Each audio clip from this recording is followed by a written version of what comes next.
Good morning, students.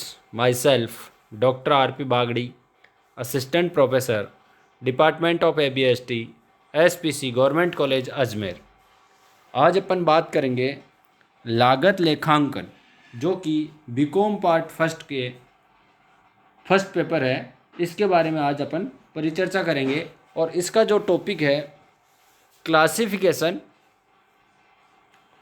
Of cost, लागतों का वर्गीकरण। अब लागतों का जो वर्गीकरण अपन करेंगे, क्लासिफिकेशन ऑफ कॉस्ट, वो किस प्रकार से कर सकते हैं। इसके विभिन्न प्रकार हैं कि अपन या तो प्रकृति के आधार पर कर सकते हैं और व्यय की प्रकृति के आधार पर कर सकते हैं वर्गीकरण। दूसरा, लागत केंद्र से संबंधों के अनुसार वर्गीकरण किया जा सकता है। तीसरा, कार्य प्रक्रियाओं के अनुसार वर्गीकरण किया जा सकता है। व्यवहार के अनुसार वर्गीकरण किया जा सकता है। प्रबंधन के निर्णय के अनुसार वर्गीकरण किया जा सकता है। इस प्रकार से इसका अलग अलग रूप से अपन इसका उत्पादन प्रक्रिया के प्रकृति के आधार पर वर्गीकरण कर सकते हैं। अवधि के अनुसार वर्गीकरण कर सकते हैं। प्रस्तुतिकरण और प्रगटीकरण के आधार पर भी इसका वर्गीकरण किया जा सकता है। तो इसका जो लागत का सबसे पहले अपने को याद रखना चाहिए कि लागत क्या होती है। लागत किसी भी वस्तु का उत्पादन, प्रोडक्शन कॉस्ट, प्रोडक्शन जहाँ पर होता है वहाँ लागत काम करेगी। जिस वस्तु का निर्माण कार्य में जो व्यय किया जाता है उसे लागत कहते हैं। तो लागत को सबसे पहले अपन बात करेंगे आज व्यय की प्रकृति के अनुसार वर्गीकरण। तो व्यय मतलब classification according to nature of expenses. तो लागत को उनकी प्रकृति के अनुसार समूह में एक साथ संकलित कर लेना चाहिए, जैसे कच्चा माल, मजदूरी की अन्य व्यय। लागतों की मदों में उनकी प्रकृति के आधार पर अंतर होता है। लागत के अवयव तीन तरीके से वर्गीकृत किए जा सकते हैं। मतलब मोटे रूप से लें तो लागत तीन प्रकृति के आधार पर तीन तरीके से ले सकते हैं। पहला है कच्चा माल, क्योंकि लागत बनेगी कैसे, तो लागत किस किस का टोटल होगा तो वो अपने को मालूम होना चाहिए। तो सबसे पहले कच्चा माल, दूसरा मजदूरी और तीसरा अन्य व्यय। ये तीनों मिलकर के लागत का निर्माण होता है। तो कच्चा माल में या सामग्री, मजदूरी, लेबर और अन्य व्यय, ये सारी कॉस्ट मिला करके लागत बनती है। सामग्री या कच्चे माल की लागत किसी उत्पाद के उत्पादन या किसी भी सेवा के उद्देश्य से के काम में लिए गए किसी भी प्रकार के पदार्थ का मूल्य होता है। और कच्चा माल की लागत में इसको प्राप्त करने का मूल्य लाने में भाड़ा, कर व शुल्क, बीमा आदि सम्मिलित होते हैं, जो सीधे उस माल की प्राप्ति से संबंधित हो। व्यापारिक बट्टे, छूट, शुल्क, वापसी, मोडवेट, सैनवेट और ऐसे ही अन्य कर किसी मद में वापसी को सामग्री की लागत निर्धारण करते समय घटा दिया जाता है। श्रम लागत, मजदूरी का तात्पर्य स्थायी व अस्थायी कर्मचारियों को उनकी सेवाओं के लिए किया गया भुगतान। श्रम लागत में स्थायी कर्मचारियों, अस्थायी कर्मचारियों और ठेकेदारों के कर्मचारियों को भी दिया जाने वाला वेतन, मजदूरी आदि सम्मिलित होता है। यह वेतन, यहाँ पर जो वेतन है वो मजदूरी के सभी आंतरिक ऊपरी लाभ, जैसे भविष्य निधि में अंशदान, ग्रेजुटी, सेवानिवृत्ति पर दी जाने वाला अनुग्रह राशि, कर्मचारी राज्य बीमा,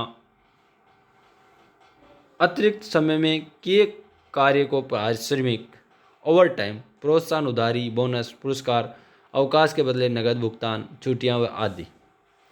अन्य व्यय में किसी क्रिया के संबंध में सामग्री लागत और श्रम लागत के अतिरिक्त अन्य सभी व्यय आते हैं। सामग्री लागत को छोड़ दूँ और श्रम लागत को, लेबर से संबंधित जो भी खर्चे होंगे वो लेबर कॉस्ट में जोड़ेंगे और मटेरियल से संबंधित होंगे वो मटेरियल कॉस्ट में जोड़ देंगे। और इन दोनों के अलावा जो भी खर्चे हैं वो सारे के सारे अन्य व्यय में जोड़ेंगे। उपयोगी वस्तुओं या सेवाओं के लिए किया गया व्यय, क्रय की गई सेवाओं के लिए भुगतान, कार्य करवाने के लिए दी गई राशि आदि अन्य व्यय माने जा सकते हैं। लागत केंद्र से संबंध के अनुसार वर्गीकरण, classification according to cost centre. वर्गीकरण किसी लागत इकाई से लागत को संबंध करने की विधि है। विधि के आधार पर किया जाना चाहिए। यदि एक व्यय किसी लागत केंद्र या लागत लक्ष्य को मितव्ययी संभव ढंग से संबंध किया जा सके तो इसे प्रत्यक्ष व्यय कहते हैं। अन्यथा यह लागत व्यय अप्रत्यक्ष कहलाएंगे। वर्गीकरण के इस सिद्धांत के अनुसार सामग्री लागत को प्रत्यक्ष सामग्री तथा अप्रत्यक्ष सामग्री लागत दो भागों में बांटा जाता है। श्रम लागत को प्रत्यक्ष श्रम लागत और अप्रत्यक्ष डायरेक्ट लेबर कॉस्ट और इनडायरेक्ट लेबर कॉस्ट दो भागों में बांटा जा सकता है। लेबर कॉस्ट को प्रत्यक्ष लेबर कॉस्ट और अप्रत्यक्ष श्रम लागत तथा अन्य को प्रत्यक्ष व्यय अप्रत्यक्ष व्यय में बांटा जाता है। अप्रत्यक्ष लागत को ऊपरी व्यय भी कहते हैं। ओवरहेड जो कहते हैं वो अप्रत्यक्ष लागत को कहते हैं। प्रत्यक्ष लागत के तीन घटक होते हैं: प्रत्यक्ष सामग्री लागत, प्रत्यक्ष श्रम लागत, प्रत्यक्ष अन्य व्यय। अप्रत्यक्ष लागत के तीन घटक होते हैं: अप्रत्यक्ष सामग्री, indirect labour cost, indirect material cost और इनडायरेक्ट ओवरहेड्स। इन तीनों को जोड़ करके ये तीन घटक बनते हैं इनके। समस्त प्रत्यक्ष लागत को मूल लागत कहलाती है। इनडायरेक्ट कॉस्ट, टोटल इनडायरेक्ट जो कॉस्ट है वो मूल लागत कहलाती है। इस बात को ध्यान रखना।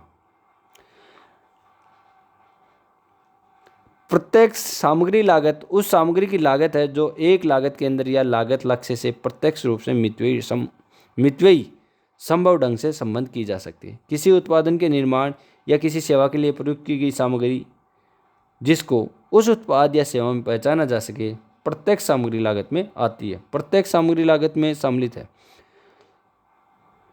इसे प्राप्त करने की लागत, लाने में लगा किराया, भाड़ा, कर, शुल्क, बीमा आदि जो सामग्री प्राप्ति से संबंधित हो, व्यापारिक बट्टा, छूट, शुल्क, वापसी, मॉडवेट, सैनवेट, इसी प्रकार के अन्य कर किसी मद में वापसी पुनः प्राप्ति को प्रत्यक्ष सामग्री लागत निर्धारित करने में घटा दिया जाता है। प्रत्यक्ष श्रम लागत उन श्रमिकों को मजदूरी लागत है जो स्पष्ट रूप से किसी लागत या लागत लक्ष्य से संबंधित पहचाने जा सकते हैं। यहाँ श्रमिक की मजदूरी भी सभी ऊपरी लाभों सम्मिलित है, जैसे भविष्य निधि, अनुदान, ग्रेजुएटी बीमा, ESI, अतिरिक्त समय कार्य, प्रोत्साहन राशि, बोनस, पुरस्कार, अवकाश का नगद भुगतान, छुट्टियां व कार्य रहित समय की मजदूरी आदि प्रत्यक्ष श्रम लागत की गणना में सम्मिलित किए जाते हैं। प्रत्यक्ष सामग्री लागत और प्रत्यक्ष श्रम लागत के अतिरिक्त अन्य व्यय जो किसी लागत केंद्र या लागत लक्ष्य से संबंध पहचाने जा सकते हैं प्रत्यक्ष व्यय कहलाते हैं। प्रत्यक्ष व्यय के उदाहरण किसी विशिष्ट लागत केंद्र में आवश्यक विशेष सांचों मॉड्यूल पर व्यय, उस लागत के लिए केंद्र के लिए साज सज्जा उपकरणों के लिए किराया राशि, किसी उत्पादन से संबंधित अधिकार राशि, रॉयल्टी, कार्य की प्रक्रिया के लिए की गई राशि आदि प्रत्यक्ष व्यय के उदाहरण हैं। कभी कभी का है कि एग्जाम में पूछ लिया जाता है कि प्रत्यक्ष व्यय के 2 उदाहरण दीजिए या प्रत्यक्ष व्यय के 4 उदाहरण दीजिए, तो इस बात को आप ध्यान रखना। अप्रत्यक्ष सामग्री लागत सामग्री वह लागत है जो किसी विशिष्ट लागत के अंदर या लागत लक्ष्य से सीधे या स्पष्ट रूप से संबंध नहीं की जा सकती है। ऐसे पदार्थ या सामग्री जो बहुत कम मूल्य की है और किसी उत्पादन या सेवा से संबंध नहीं पहचानी जा सकती है अप्रत्यक्ष सामग्री रूप में वर्गीकृत की जाती है। उदाहरण मशीनों को बदलने के लिए अतिरिक्त पुर्जे, अंग और पदार्थ, संदेहक आदि। अप्रत्यक्ष श्रम लागत कर्मचारियों को चुकाई गई वह मजदूरी है जो सीधे स्पष्ट रूप से किसी एक लागत के अंदर से संबंध नहीं की जा सके। अप्रत्यक्ष श्रम लागत के उदाहरण प्रशासनिक व लेखा विभाग में कर्मचारियों का वेतन, सुरक्षा कर्मचारियों का वेतन आदि। अप्रत्यक्ष वे होते हैं जो सामग्री श्रम लागत की प्रकृति के नहीं होते हैं, लेबर और मटेरियल के नहीं होते हैं और किसी विशिष्ट लागत केंद्र से संबंध भी नहीं रखते हैं, तो उनको कहेंगे अप्रत्यक्ष, इनडायरेक्ट एक्सपेंसेस। अप्रत्यक्ष व्यय किसी लागत केंद्र से संबंध नहीं किए जा सकते। उदाहरण बीमा शुल्क, कर और चुंगी आदि। कार्य प्रक्रियाओं के अनुसार वर्गीकरण, classification according to functions process. लागतों का वर्गीकरण जिन प्रमुख कार्यों के लिए लागत तत्वों का व्यय हुआ है उसके आधार पर निम्नलिखित 5 प्रमुख कार्यों में किया जाना चाहिए। Production, administration, sales, distribution and investigation and development.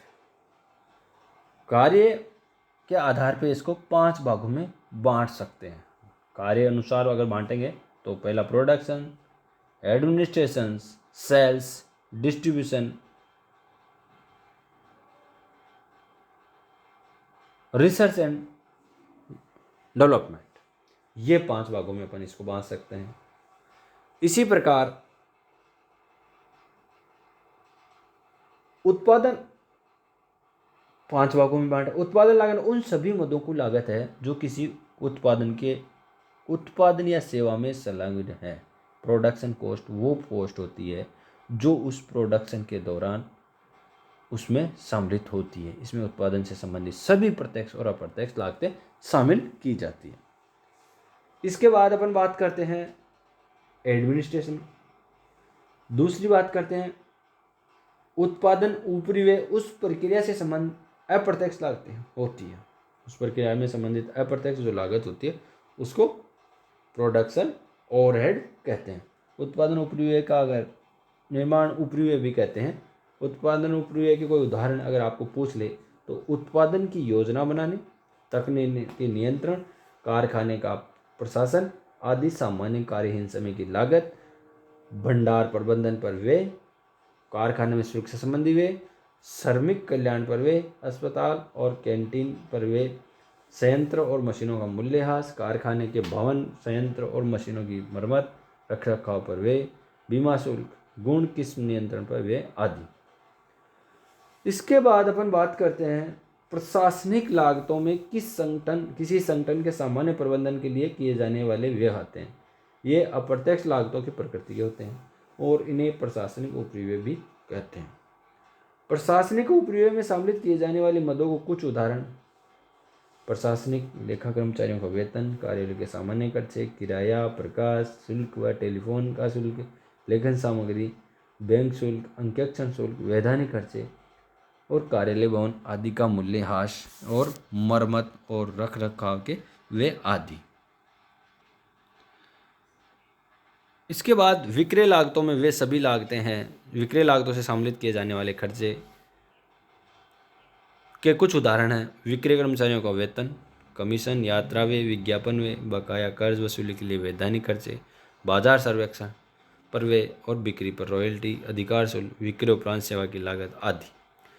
व्यवहार के अनुसार वर्गीकरण, इसको 3 भागों में अपन व्यवहार के अकॉर्डिंग अगर इसको बांटें लागत को तो ये 3 भागों में बांट सकते हैं, क्योंकि पहला होता है स्थिर, दूसरा परिवर्तनशील और अर्ध परिवर्तनशील। व्यवहार के आधार पर अगर इसको बांटना है तो 3 तरीके से: जो फिक्स, जो कभी नहीं चेंज होने वाली कॉस्ट होती है वो स्थिर होती है। परिवर्तनशील वो कॉस्ट जो यूनिट के साथ साथ परिवर्तन होते हैं। 1 यूनिट का उत्पादन पे मान लो सपोज कीजिए 1 रुपया खर्च होता है और जैसे मटेरियल 1 यूनिट का उत्पादन करेंगे तो 10 रुपये का मटेरियल लगेगा और 2 का करेंगे तो 20 का लगेगा, 3 का करेंगे तो इसी अकॉर्डिंग वो बढ़ती जाएगी। उसे परिवर्तनशील लागत कहते हैं। और अर्ध परिवर्तनशील लागत में स्थिर और अपरिवर्तनशील दोनों प्रकार के तत्व होते हैं। गतिविधियों के स्तर में घट-बढ़ होने से आंशिक रूप से प्रभावित होते हैं, मतलब जिस अनुपात में वो बढ़ता है उसी अनुपातिक रूप से नहीं बढ़ता, लेकिन आंशिक रूप से यह परिवर्तन होता है। अगला है प्रबंधन द्वारा निर्णय के अनुसार वर्गीकरण। प्रबंधन के निर्णय के अनुसार इसमें सबसे पहले है सीमांत लागत, अंतरीय लागत, अवसर लागत, प्रतिस्थापन लागत, संबंधित लागत और आरोपित लागत, डूबत लागत, सामान्य लागत, असामान्य लागत, परिहार्य लागत, अपरिहार्य लागत। ये 11 प्रकार की होती है। इसी प्रकार उत्पादन प्रक्रिया के प्रकृति के आधार पर अगर वर्गीकरण करें तो समूह की लागत, प्रक्रिया लागत, संचालन प्रक्रिया लागत, सुविधा लागत आदि। इस प्रकार से ये आपका आज का टॉपिक यहीं मैं ख़त्म करता हूँ। Thank you. इससे अगले वाले जो भी वीडियो होगा उसमें जो बचे हुए प्रकार हैं क्लासिफिकेशन है वो बताएंगे, और कुछ इसके एलिमेंट्स ऑफ कॉस्ट हैं उसके बारे में अपन परिचर्चा करेंगे। मोस्टली तो मैंने कर दिया है, लेकिन इसके मोस्टली कुछ छूट गए हैं, वो मैं आपको आगे वाले आने वाले वीडियो में बताऊंगा। और फिर इसके जो शॉर्ट आंसर और न्यूमेरिकल्स हैं वो भी बताएंगे। आज के लिए इतना ही। Thank you.